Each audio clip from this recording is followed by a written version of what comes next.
tombo ati iku 5 perkarane, kaping pisan maca Quran lan maknane, kaping pindo salat wengi lakanono, kaping 3 kang soleh kumpulono.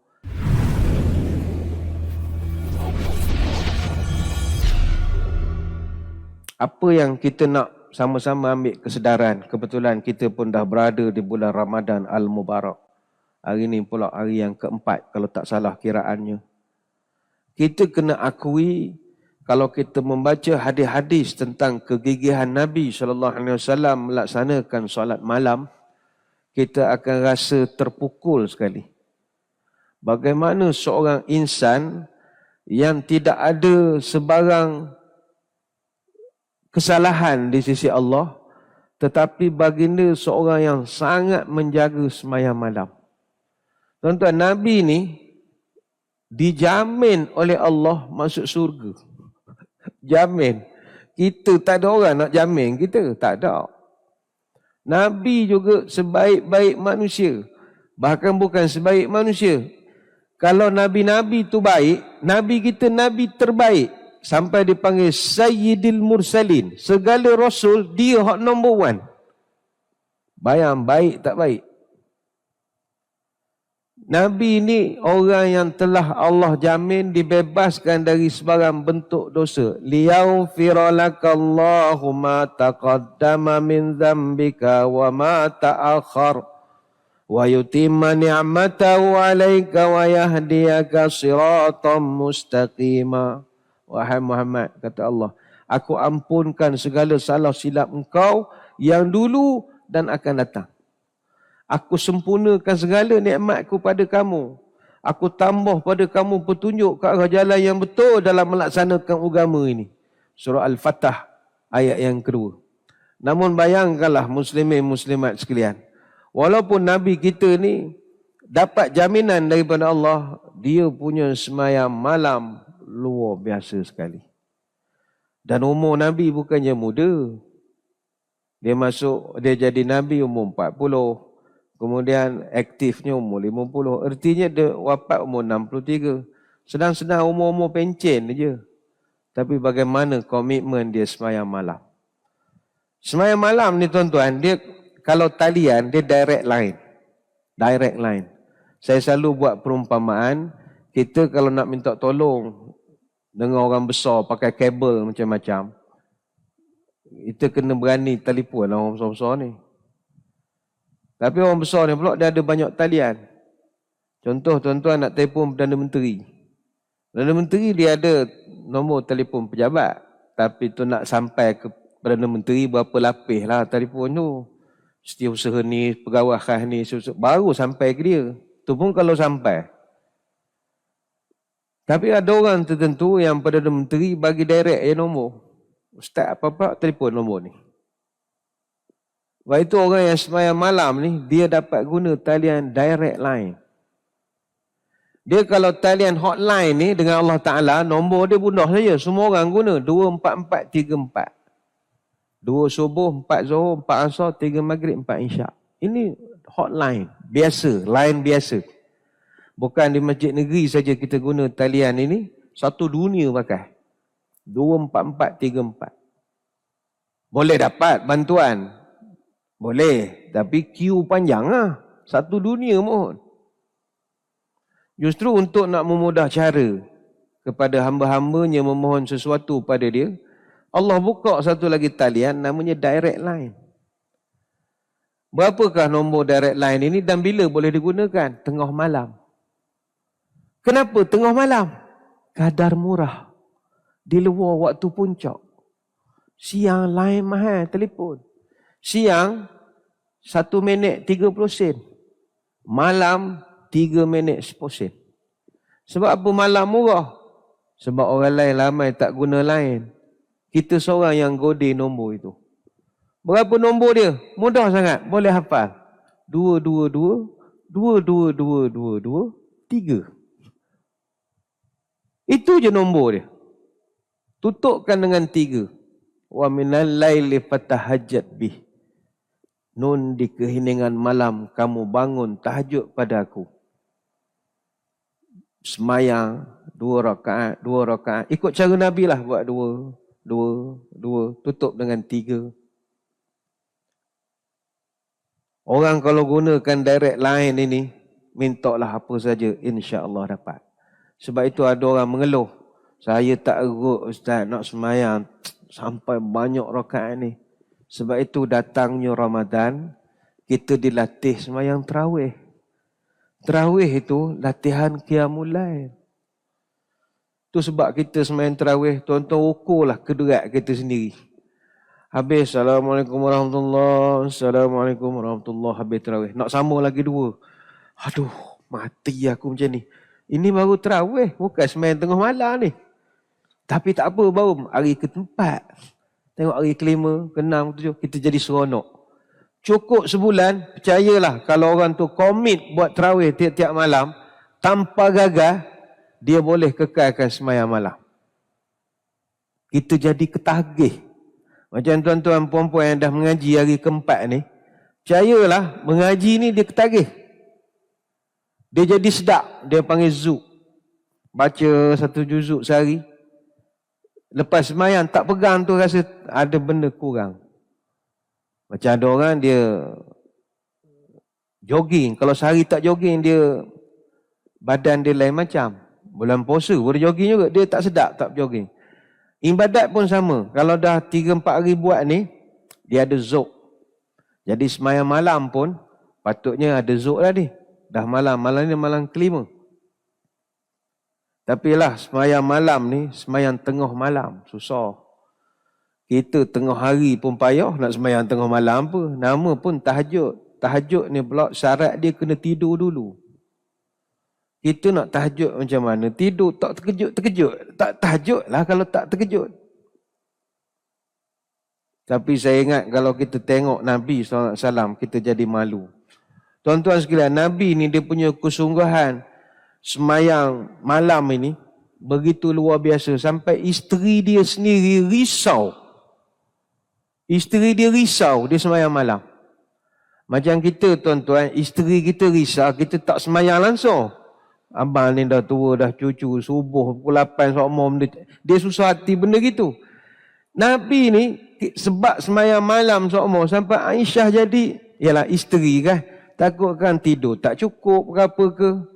Sampai satu hari Aisyah radhiyallahu anha dia tanya kepada Nabi, ya Rasulullah, lima tasna'u hadza ya Rasulullah wa qad ghafarallahu laka ma taqaddama min dhanbika wa ma ta'akhkhara. Sampai Aisyah kata, wahai Rasulullah, ni apa hal semayang? Kata Aisyah, anna Nabi kana yaqum min al-lail hatta tatafattara qadamahu. Punyalah kuat dia semayang malam sampai tapak kaki dia merekah, retak. Bayangkanlah. Merekah tapak kaki dia. Bila sujud nampak merekah. Hati seorang isteri, kuat sangat ni. Tegur dia isteri dia. Ya Rasulullah, buat apalah semayang beria. Abang ni kan Allah ampun dah. La ilaha illallah, nak beria sangat buat apa? Tapi apa jawapan ringkas Nabi? Wahai Aisyah, afala uhibbu an akuna abdan syakura. Takkanlah saya tidak happy kalau saya ni jadi hamba yang paling bersyukur sekali. Hadis riwayat Bukhari.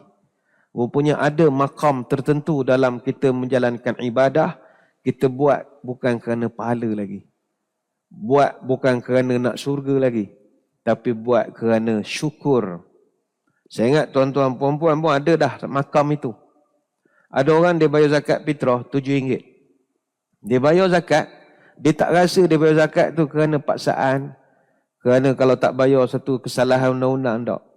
Dia bayar sebab dia ini manifestasi syukur saya. Ada orang datang masjid mengaji Quran nak cari fadilat pahala. Bagus. Tapi percayalah ada dalam ramai-ramai ni datang sebab kesyukuran saja. Saya ustaz, saya datang mengaji masjid daripada pagi sampai tengah hari.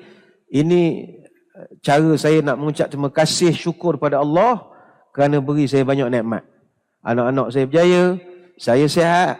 Walaupun pandemik sejak daripada 2020 sampai sekarang, saya masih lagi belum penuh sekali pun kena. Ini manifestasi syukur saya pada Allah. Ada. Dan saya ada jumpa orang itu. Dia bukan kerana nak apa-apa. Dan Nabi semayang semua kerana kesyukuran. Payah nak dapat makam syukur ini. Tinggi. Kata Imam Nawawi, orang kalau dapat makam syukur, itu dia semayang, dia dah jadi hamba orang yang ihsan. Dia dah semayang kerana syukur. Orang yang semayang kerana pahala itu saudagar. Ringgit and cents, untung rugi. Tak salah juga. Tapi kalau semayang kerana syukur, ni makam tinggi. Itulah Nabi kita. Sama juga dalam riwayat daripada Al-Mughirah radhiyallahu anhu, kata Al-Mughirah, in kana Nabi la yaqumu li yusalli hatta tarimu qadamahu aw saqahu. Kata Al-Mughirah, sesungguhnya Nabi kalau dia semayang, dia punya berdiri punyalah lama, betih dia jadi bengkok. Betih. Orang kalau semayang sampai bengkok betih, maknanya lama lah berdirinya tu. Kita bengkok betih ni kalau berdiri lama. Beratur panjang nak pergi ke bazar Ramadan misalnya. Oh, lama lah beratur. Bengkok betih menunggu kelama. Itu bengkok betih. Jadi Nabi pun bengkok betih, tapi kerana semayang sunat dia panjang. Kalau semayang tarawih, bengkok juga betih Nabi. Sebab Nabi semayang lama. Kita bulan puasa bengkok juga kaki, bengkok betih, kek garut, lain. Salah makan, garut. Jadi kalau kita renungi secara mendalam dengan mata hati, kita akan sedarlah kita ni banding dengan Nabi, cak ayam je. Kita semua cak ayam je. Jadi kalau Nabi boleh bawa kita masuk surga sekali dengan dia, ni nikmat besar. Nikmat besar. Sahabat sendiri yang banyak ibadah macam Nabi pun, ialah puasanya macam-macam. Mereka pun belum tentu layak masuk surga dengan Nabi. Kita lagi lah. Semayang malam boleh kira dengan jari. Sebab itu saya menyuruh diri saya dan tuan-tuan puan-puan, jomlah bulan puasa ni semayang malam. Kunci jam. Try lah. Umur kita dah meningkat. Kalau muda lain. Kunci jam.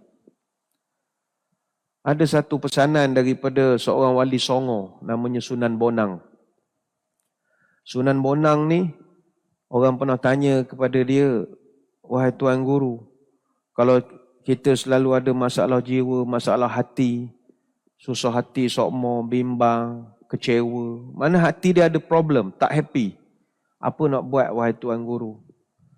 Kata dia, tombok hati itu 5 perkara ni, kata. Obat kepada hati ni, engkau buat 5 perkara. Kata dia, tombok hati, iku 5 perkara ni, kaping pisan moco Quran lan maknane, kaping pindo, solat wengi lakanono, kaping 3 kang soleh kumpulono, kaping 4, kudu wetang kang luwe, kaping 5 zikir wengi engkang suwe, salah sawijine sapo bisa ngelakoni, mugi-mugi Gusti Allah nyembadani. Itu pesanan dia. Mudah saja.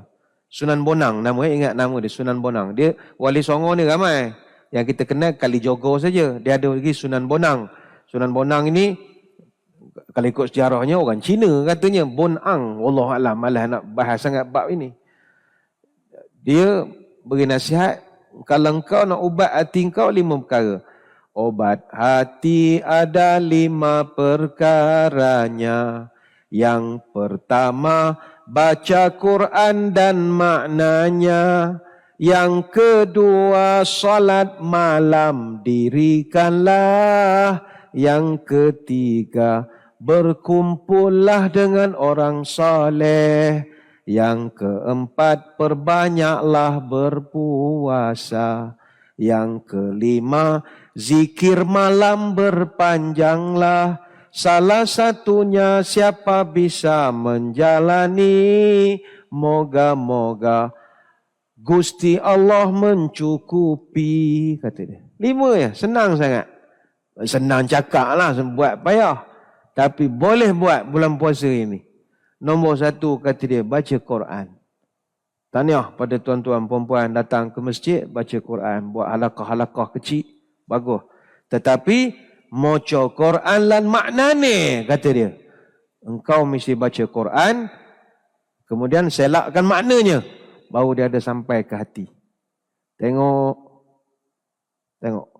Kadang ada setengah orang, bila dia baca, dia tengok makna, menangis. Apa sebab? Dia rasa Quran sedang bercakap dengan dia. Dia rasa Allah sedang bercakap dengan dia. Kadang ada orang tentu dia ada masalah. Anak tak sihat, suami tak sihat, duit tak apa, macam-macam masalah. Cuba nak cari ketenangan, datang ke masjid.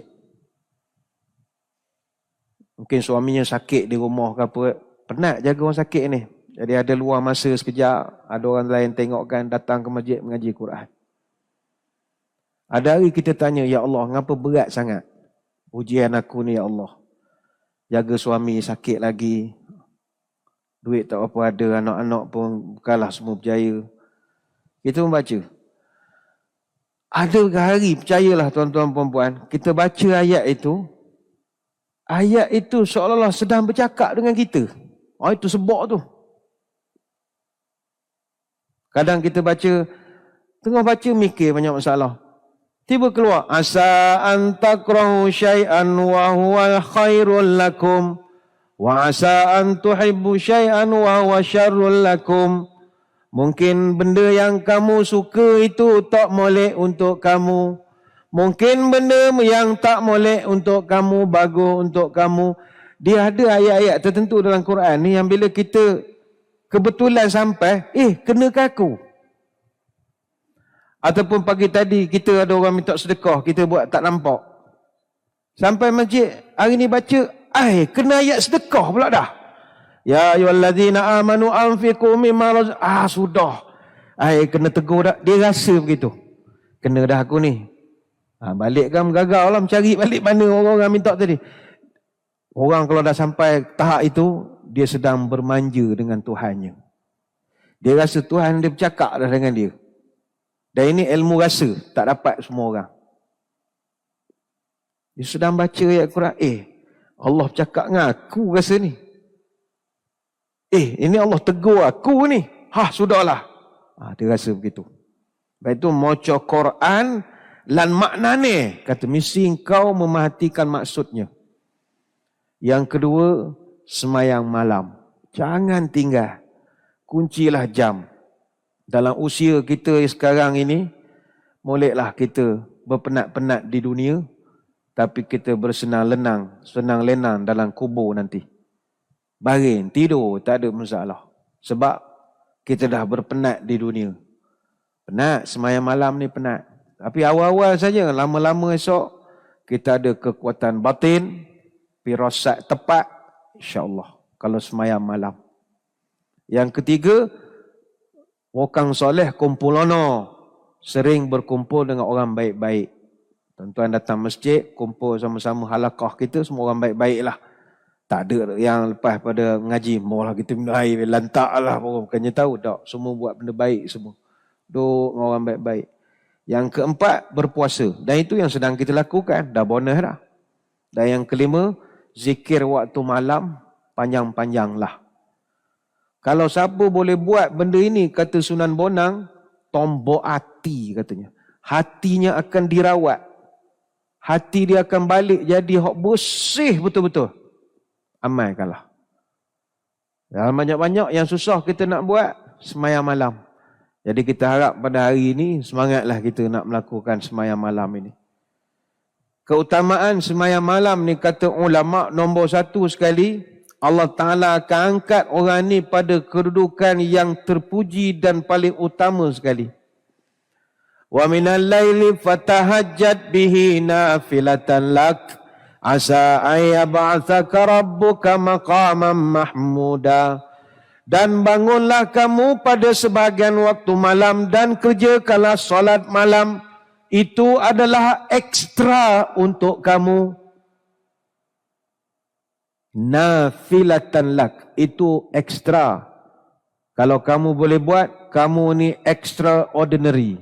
Kalau boleh buat. Ya ba'atha rabbuka maqaman mahmuda.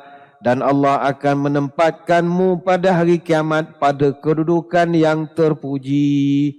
Surah Al-Isra ayat 79. Dalam satu ayat yang lain Allah Ta'ala sebut, orang-orang sembahyang malam ni nikmat dia banyak. Innal muttaqina fi jannatin wa uyun. Orang-orang yang takwa kepada Allah akan didudukkan di dalam taman syurga, yang mana pada taman itu mata air terpancar pada sekelilingnya. Cantik mata airnya. Akhidhina ma atahum rabbuhum innahum kanu qabla dhalika muhsinin. Mereka di sana sentiasa terima nikmat dan rahmat daripada Tuhan. Mereka dulu di dunia adalah orang-orang yang baik. Siapakah mereka? Kanu qalilan minal laili ma yahja'un. Iaitu mereka mengambil masa sedikit saja waktu malam untuk tidur. Artinya mereka ni semayang malam. Wabil ashari hum yastaghfirun. Dan pada waktu sahur pula mereka istighfar kepada Allah. Surah Az-Zariyat ayat 15 sampai 18. Jadi kita ni untung ni. Ini bulan Tarbiyah. Kita bangun pukul 3 pagi sebab nak prepare sahur misalnya, bangun sembahyang sunat dulu 2 rakaat. Sebab kita dah belajar hadisnya, Nabi minimum 2 rakaat saja. Buat 2 rakaat. 2 rakaat, puan-puan sembahyang sunat 2 rakaat sambil nunggu nasi kering, main 2 rakaat. Kemudian wabil ashari hum yastaghfirun. Mereka minta ampun pula di waktu sahur. Waktu sahur, waktu makan, banyak astaghfirullahalazim, astaghfirullahalazim, astaghfirullahalazim. Ini orang dia ada surga. Surga dia pula ada dia punya taman sendiri. Orang lain mungkin ada rumah dalam surga tapi rumah rapat-rapat tak ada taman. Kita siap ada taman kita sendiri. Taman tu pula ada mata air, bapak lawa, tak dapat digambarkan. Ini untuk orang yang sembahyang malam lah. Ayolah kita sembahyang malam. Kalau kita nak kumpulkan pagi ini hadis-hadis tentang keutamaan orang yang sembahyang malam, nescaya terliurlah seseorang itu. Punya specialnya orang sembahyang malam ni, dia punya surga, punya bangunan dia tak sama dengan orang lain. Inna fil jannati ghurafan tura zuhuruha min butuniha wa butuniha min zuhuriha. Dalam surga nanti ada satu rumah, dia punya rumah buat pada kaca, kata Nabi.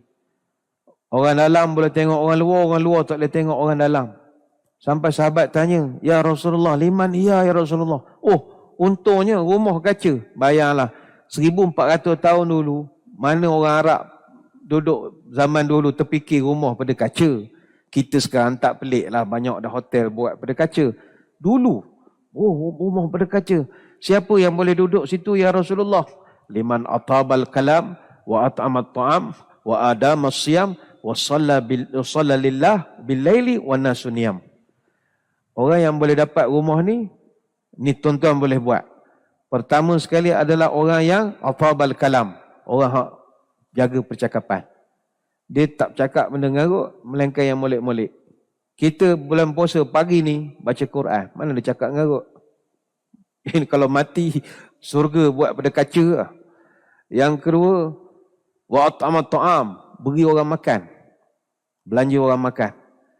Kami di masjid ada sedia makan hari-hari.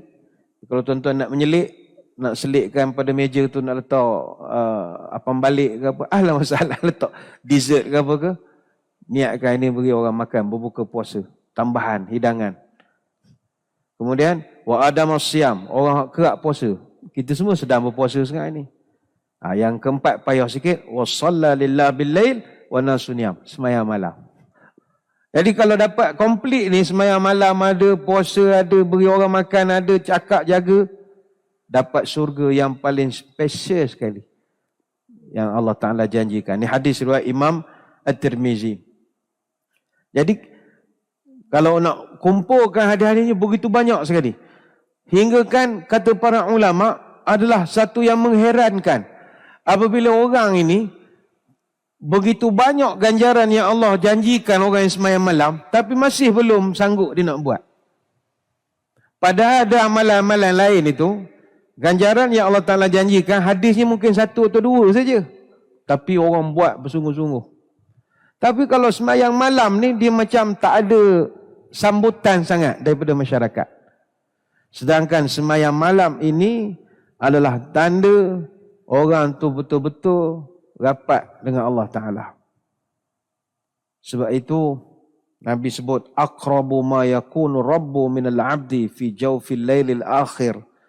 Fa istata'ta an takuna mimma yadhkurullah fi tilka sa'ah fakun.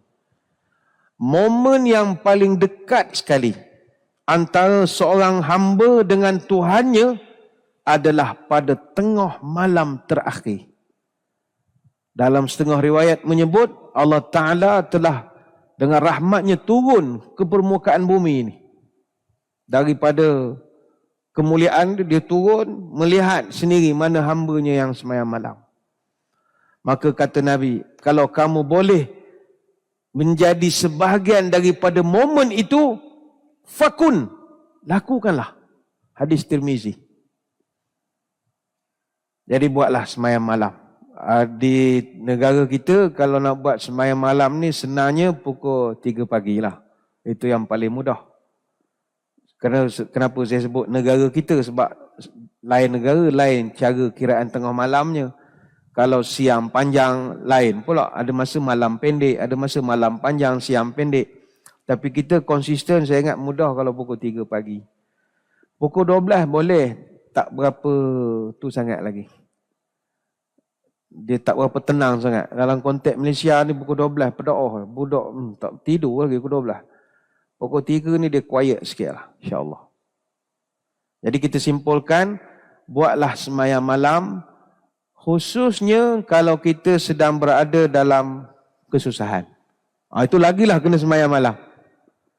Tuan-tuan perempuan yang tengah susah hati, pasal bisnes, pasal keluarga, pasal kesihatan, pasal anak-anak, pasal menantu, lagilah kena banyak sembahyang malam. Kata para sahabat Nabi SAW, masa nak perang Badar dengan perang Tabuk, ini 2 perang yang sangat kritikal lah masa itu. Ujian yang besar bagi umat Islam. Nabi dalam suasana berada di medan perang itu pun, Nabi sembahyang malam. Kata Abdullah bin Amr al-As, anna Rasulullah SAW ama ghazwati Tabuk qama min al-laili yusalli. Nabi melakukan solat malam pada masa perang Tabuk. Fajtama'a wara'ahu rijalun min ashabih. Maka para sahabat bila tengok Nabi sembahyang, mereka pun menjaga Nabi, takut ada musuh. Mana tengah kecamuk perang, dia jaga standby, takutkan ada orang attack daripada bukit ke apa ke. Ini hadis riwayat Imam Ahmad. Jadi Nabi dalam keadaan banyak masalah, perang ni tak tahu menang ke kalah ke, Nabi ambil masa sembahyang, sehingga sahabat terpaksa mengawal. Maka pelajaran untuk kita, kalau ada masalah, sembahyanglah malam. Tapi kalau tak ada masalah pun sembahyanglah. Macam tuan-tuan sekarang tak ada masalah, sembahyanglah.